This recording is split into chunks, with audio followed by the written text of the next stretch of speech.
to this.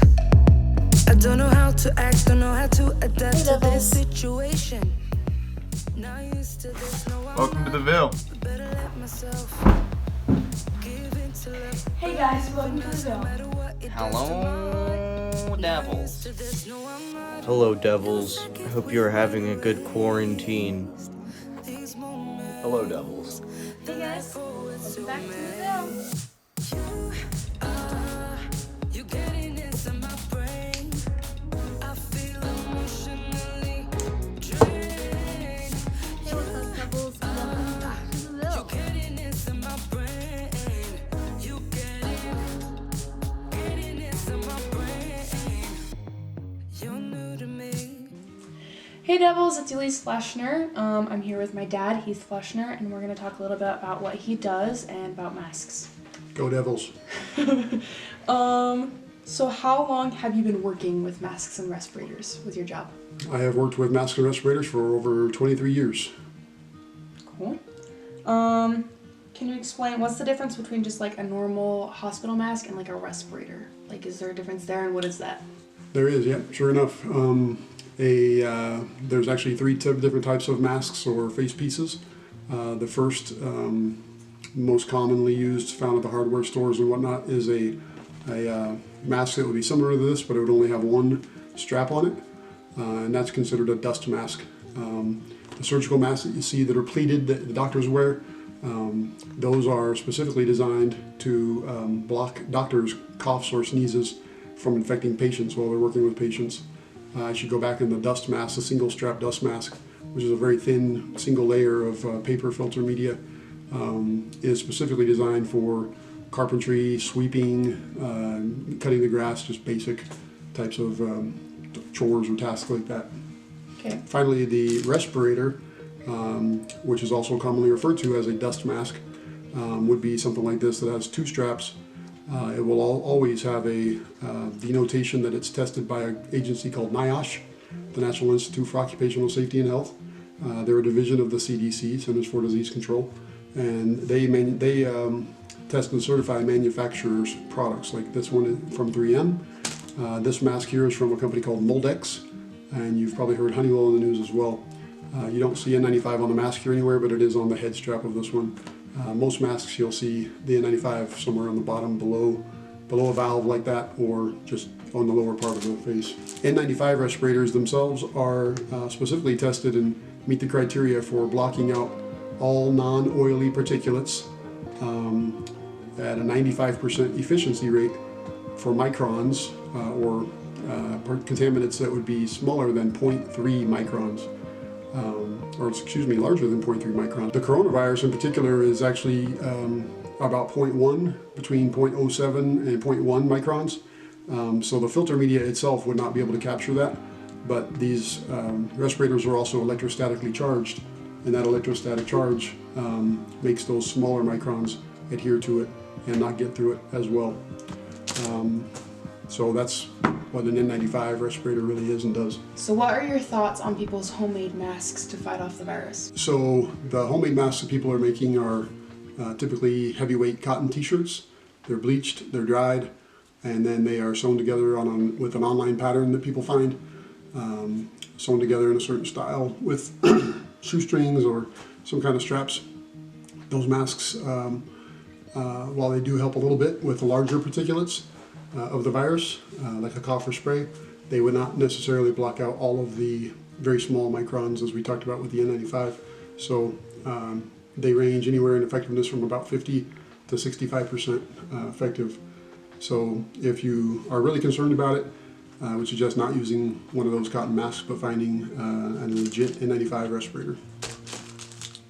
So tell me about what you think about 3D printed masks that are currently being made for like local police workers. That's an interesting question. That came up yesterday. The Provo City Police Department had posted a request that people use their 3D printers to make masks for them. You'll see sometimes on the news people will be wearing like a rubber mask with filters on it. That filter is similar to the filters you see in an N95 mask, with a higher level of protection actually. So what the Provo City Police Department did was they discovered this web post that a couple of doctors in Montana had come up with, and it's a rigid plastic facepiece shell with a small square pattern, which they take actually not N95 materials but surgical mask material and put onto those. It really makes it so first responders could wear those and protect people who come to see them from, again, their own coughs and sneezes, but it wouldn't give the level of protection that an N95 mask would. It wouldn't protect those doctors from actually being infected by the virus itself. And how necessary do you think masks are when it comes to fighting the virus? Like, do we need them? Do we not? Like, what do you think? The CDC has stated that only people who are sick should be wearing the N95 respirators. The people who are healthy should not. Again, it's going to protect the healthy people from the virus that is potentially going to be coughed or sneezed out of a sick or infected person's mouth or nose. So is there a real need for the mass public to wear N95 masks or cotton masks or surgical masks? No, there's really not. Okay. All right. Well, thank you for talking with us, and next time, Devils. Stop shooting me. Stop. Dude, you actually suck. Like, you're so bad. Stop shooting me. There's police inside the roller coaster. There's gang members. Get in the whip. Get in the whip. No, I have a grenade. Get in the whip. Uh-oh. Get in the whip. Oh. There's gang members on the roller coaster.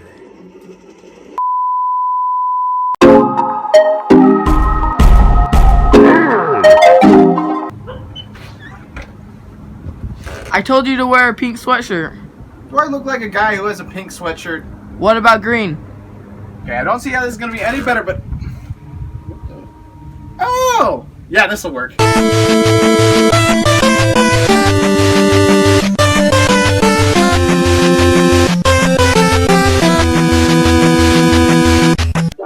Hello, and welcome to my crib. I'm here to teach you how to get swole while you are in quarantine. Observe! Right here, this is a pull-up bar. Only $9.99 plus shipping and handling. Now right here, you got your resistance band. Now these things are only $8.99 plus shipping and handling. And that's how it's done. Now, over here you can see my complete selection of P90X DVDs. Only $25.25 plus shipping and handling. And if you follow all these things, you too can become too swole to control. What is up, Devils? This week's challenge was to build your best epic pillow fort. Thank you to those who participated. The winner of that challenge was Scout Benson with this epic pillow fort.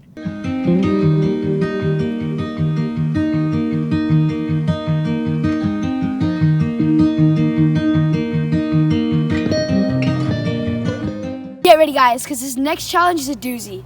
It's more to do with how we can show just how awesome we are as Red Devils. The challenge is to post a video stating why and who you are staying in quarantine for, keeping your social distance, and the reason for that. Thank you, and make sure to follow and tag the Ville TV on Instagram to keep up with future challenges, and subscribe to our YouTube channel for more episodes of the Ville. I'm out. See you later, guys.